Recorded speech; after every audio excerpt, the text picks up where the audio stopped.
नमस्कार, मी आहे दीपाली आणि माझ्या चॅनलवर तुमचे स्वागत आहे. मी कथा घेऊन येत आहे. मन माझे नकळत सारे घडले. भाग 5.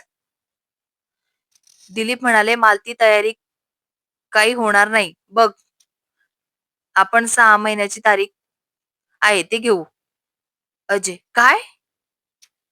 तो शॉक झाला.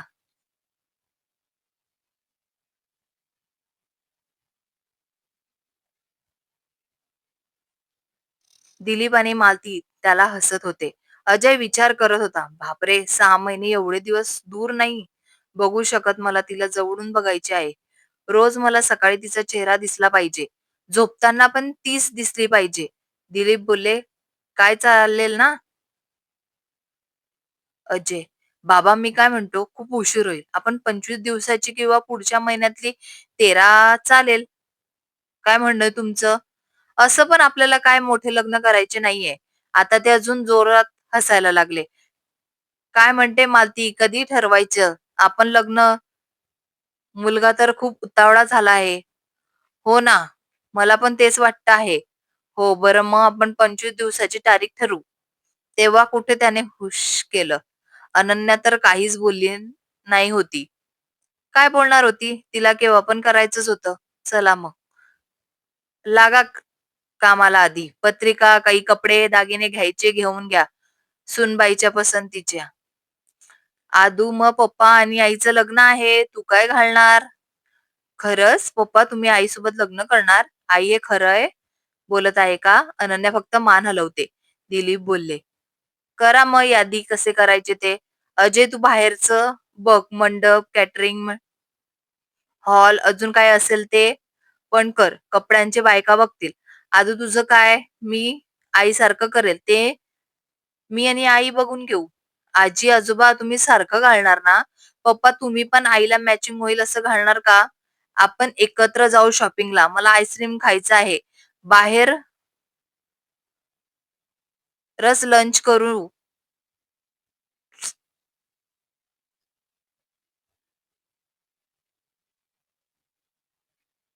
आदू खूप मोठ्या माणसासारखं बोलत होती. बाकी सगळे तिच्याकडे कौतुकाने बघत होते. "हो आजीबाई, तुम्ही म्हणाल तसं होईल," मालती म्हणाल्या. अजय खूप आनंदी होता.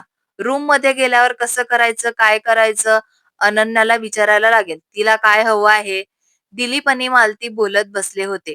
त्यांना पण खूप आनंद झाला होता. नलूताई, दिलीपची बहीण, पण बोलवायला पाहिजे ना, नाहीतर तिला परत राग यायचा. मला कोणी विचारलंच नाही, उगाच रडारड नको. तिच्या मुलीला पण फोन करावा लागेल. लावून बघू का? हो, लावा, बोलून घेऊ. दिलीप सुलुताईला फोन लावतात. रिंग जात होती, पण त्या उचलत नाही होत्या. काय झालं? हो, उचलत नाही का? नाही ना, काही करत असेल. थांब, बघ, आला तिचा फोन. बोलून घ्या मग तुम्ही. हॅलो सुलुताई. काय रे, फोन केला? अशी कशी काय? म्हातारीची आठवण आली. असं काय म्हणते? काल तर मालतीने केला होता. ती करते, तू करतो का? आज केला नाही. मला सांगते ती, ताई हे बोलल्या, त्या बोलल्या. बरं बाबा, बोल, काय फोन केला? अजयचं लग्न ठरलंय. आम्ही म्हटलं तुला सांगावं. कधी असं अचानक? मला काहीच बोलले नाही तुम्ही. 25 दिवसांनी जवळच लोक बोलवले आम्ही. काय असं लग्न ठेवलं? मला येता नाही येणार. त्या कविताला, सुलू आत्याची मुलगी बरं नाही आहे. काय झालं? तिला आता फोन तिलाच करणार होतो मी. तीच आजारी होती, खूप ऍडमिट होती. अरे, मला सांगायचं ना, मी आणि मालती आलो असतो. मला नाही जमणार आता यायला, नंतर येईल मी. बरं बघ, पण आली असती तर चांगलं झालं असतं. कविताला सांगितलं का? तिला फोन करणार होतो, तिला पण सांग. हो, बोलला. काय म्हणता? हो, ताई येणार आहे का? नाही येणार. कविताला ऍडमिट केलं आहे असं म्हणत होती. मी आता बरेच दिवस झाले काही फोन केला नाही. नाहीतर आपण जाऊन आलो असतो, नंतर तर येतीनच. हो म्हणत होती. बरं, आपण काही करायचं का? अनन्याला हार करू, माझं असं म्हणणं आहे. काय म्हणता तुम्ही? हो, करूया ना. काय म्हणशील ते करू. अजय खूप खुश आहे ना? त्याच्या मनासारखं होईल. अनन्या खुश दिसते, पण काहीतरी आहे. त्यामुळे ते दुःखी दिसते. अजय जरी सांगितलं ना तरी तिने बरं होईल. मला तर आजी व्हायचं आहे.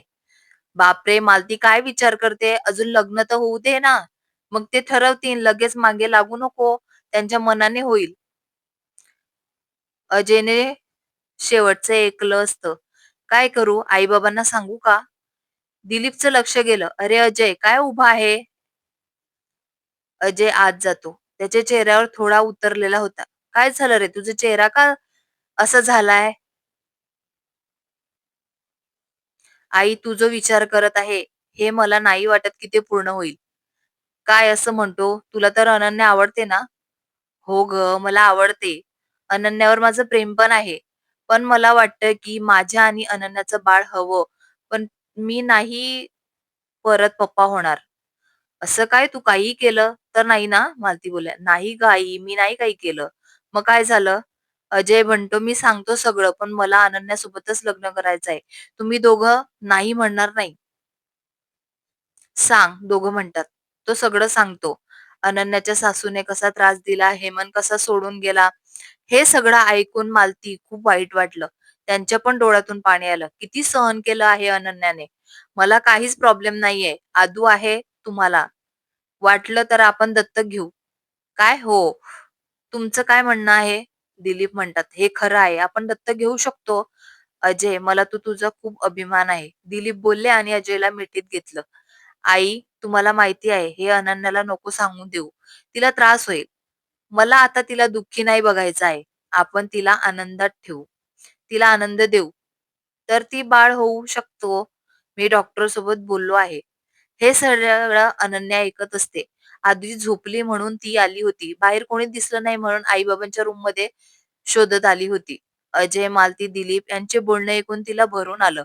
आपण अजयबद्दल काहीच विचार करत नाही, पण अजय किती विचार करतात माझा. मला पण यांचा विचार करायला हवा. किती चांगले आहेत, ते किती छान आहेत.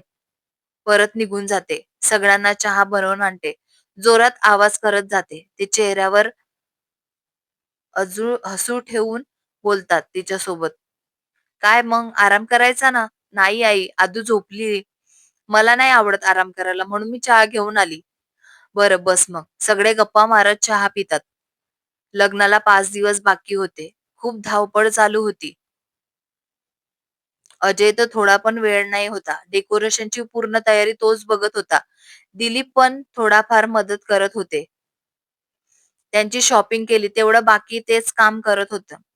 उद्यावर लग्न आलं होतं. आज मेहंदी होती. अनन्याने मस्त मेहंदी कलरची साडी घातली होती. खूप छान दिसत होती. आदू पण मेहंदी कलरचा ड्रेस घातला होता. अजयने पण मेहंदी कलरचा कुर्ता घातला होता. मालती पण पाहुण्यांचा विचारपूस करण्यामध्ये होत्या. मस्त असं डेकोरेशन केलं होतं. मेहंदी कोण ठेवलं होतं. मेहंदी आर्टिस्ट पण आल्या होत्या. गाणं पण चालू होतं. मेहंदी है रचने वाली हे गाणं संपलं. मग दुसरं लागलं. मेहंदी लगा के रखना, डोली सजा के रखना. अनन्या मेहंदी काढायला बसली. खूप छान अशी मेहंदी काढत होते. पायावर पण काढत होते. अजयला बाहेर मित्र त्रास देत होते. चिडवत होते. लाजत होता. हसत होता. केसांमध्ये हात फिरवत होता. आदू पण मस्त ड्रेस घालून पळत होती. तिला काहीतरी वेगळंच वाटत होतं. मजा पण येत होती. तिने पण दोघं हातावर मेहंदी काढली होती. सगळ्यांना दाखवत होती. कोणी नाचत होतं. त्यांच्याकडे जाऊन नाचत होती. खूप एन्जॉय करत होती. आता सगळे जेवण करत होते. आदूला मालती जेवण भरवत होत्या. अनन्या सगळीकडे बघत होती. तिला पण भूक लागली होती. अजयचं लक्ष गेलं. तो ताट बनवून घेऊन आला. अनन्या बसली होती तिथं. तो घेऊन गेला. बसला तिच्या जवळ. तिच्या समोर घास पकडला. अनन्या त्याच्याकडे बघत होती. त्याने फक्त डोळे उघडझाप केले. अनन्याने सगळीकडे बघितले आणि घास घेतला. त्याने तिला घास खाऊ घातलं होता. तुम्ही पण खाल्लं यातलं, पण अजयने पण खायला सुरुवात केली. दोघांचे जेवण झाले. त्याने तिला पाणी पाजलं. अजय म्हणाला, "चल रूममध्ये मी सोडतो." अनन्याला साडी बदलायची होती, पण कोणी दिसत नव्हतं. "तुम्ही प्रियाला पाठवता का? मला काम होतं थोडं." "बरं बघतो आहे का ती."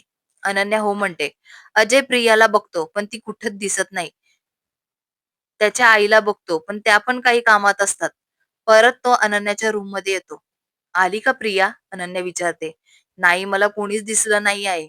आई पण कामात होती. मला सांगते का मी काही मदत करू का? अनन्याला कसं तरी वाटत होतं त्याला सांगायला. पण करावं तर लागेल. अनन्या कचरत सांगते ते साडीचे पिन काढायची होती. आता तर अजय पण विचार करत पण करावं लागेल म्हणून तिच्याकडे जायला निघाला. अनन्या तर तिची मान खाली घातली. हे वरच केली नाही. अजयने पिन काढायला हात लावला. अनन्याच्या शहारी आली होती. अजयची पण हालत खराब झाली होती. तिची पाठ दिसत होती. त्यावर एक तीळ होता. त्याला तिच्यावर पाठीवर हात ठेवायचा होता. तिला मिठीत घ्यावंसं वाटत होतं. पण त्याने पिन काढले. तिला विचारून तिचा ड्रेस काढून दिला. निघून गेला. मालतीला पाठवलं अनन्याजवळ. अनन्या अनन्याला अजयचं खूप कौतुक पटलं. मालतीने तिला मदत केली. आदूला पाठवलं. अनन्याला आणि आदूला झोपून राहायला सांगितलं. उद्या हळद होती. सकाळी सगळ्यांची गडबड चालू होती. सगळीकडे पिवळ्या कलरचे डेकोरेशन होतं. छान फुलं लावले होते. एका साइडला अजय साठी, दुसऱ्या साइडला अनन्यासाठी केलं होतं. आधी अजयला मग अनन्याला लावणार होते. 5 बायकांनी अजयला औक्षण केलं. एक-एक करून सगळ्यांनी त्याला हळद लावली. अनन्याला पण 5 बायकांनी औक्षण केलं. मग हळद लावली.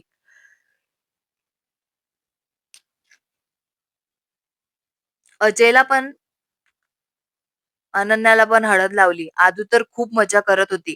एकमेकांना हळद लावण्यात व्यक्त होती. बाकीचे मस्त हळद खेळण्यात गुंग होते. अजय हळूच अनन्याकडे सरकला आणि तिच्या गालाला गाल घासला. पटकन बाजूला झाला. कसं की काहीच झालं नाही. अनन्याच्या अंगावर पूर्ण शहारे आले होते. बाजूला गाणी लावली होती. गुलाबी कडी कशी हळदीनं माखली, आली गालावर लाली. अजयचे मित्र, मैत्रिणी, भाऊ-बहिणी नाचत होते. यांना पण नाचण्याला घेऊन गेले. सगळ्यांनी मनसोक्त नाचत होते. अजयने तर अनन्याचा हात पकडला होता आणि नाचत होता. अनन्याच्या गालावर लाजेची लाली आली होती. तिला खूप लाजल्यासारखं होत होतं. बाकीचे त्यांना चिडवत होते. नंतर सगळ्यांनी त्यांच्यामध्ये घेत नाचत होते. खूप दमल्यासारखं झालं. आराम करायला गेले. उद्याचं लग्न होतं. अजयने हॉटेल बुक केली होती. सगळ्या लग्नांसाठी अजयने 4-5 रूम घेतल्या होत्या. सगळ्यांनी रात्री बॅग भरून ठेवल्या होत्या. सगळे हॉलवर जायला निघाले होते. तिथं पण अजयने छान असं ओल्ड इज गोल्ड मध्ये सजवलं होतं. साधं आणि सिंपल. केळीचे खोड पण लावले होते. सप्तसाठी सप्तपदीसाठी होम हवन साठी पण छान असे केलं होतं. बाहेर स्वागतासाठी रांगोळी पण होती. खूप छान सगळं होतं. सगळी सोय केली होती. कसलीच कमी नाही होती. पूर्ण लक्ष ठेवून सगळं त्याने करून घेतलं होतं. आदूची पण मजा होती. हवं तसं करत होती. छोट्या झोपड्या पण लावल्या होत्या. खूप छान दिसत होत्या. आता फक्त अजयला अनन्याला नवरीच्या वेशात बघायचं होतं. तो पण मग त्याचा आवडतो रूममध्ये गेला. त्याचे मित्र, भावंड आले होते त्याला रेडी करायला. लवकरचा मुहूर्त होता. त्यांची तयारी चालू होती.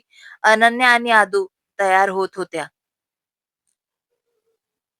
कथा आवडली असेल तर लाईक करा, कमेंट करा. पुढील भाग ऐकायचा असेल तर सबस्क्राईब करा. मला सपोर्ट करा. धन्यवाद.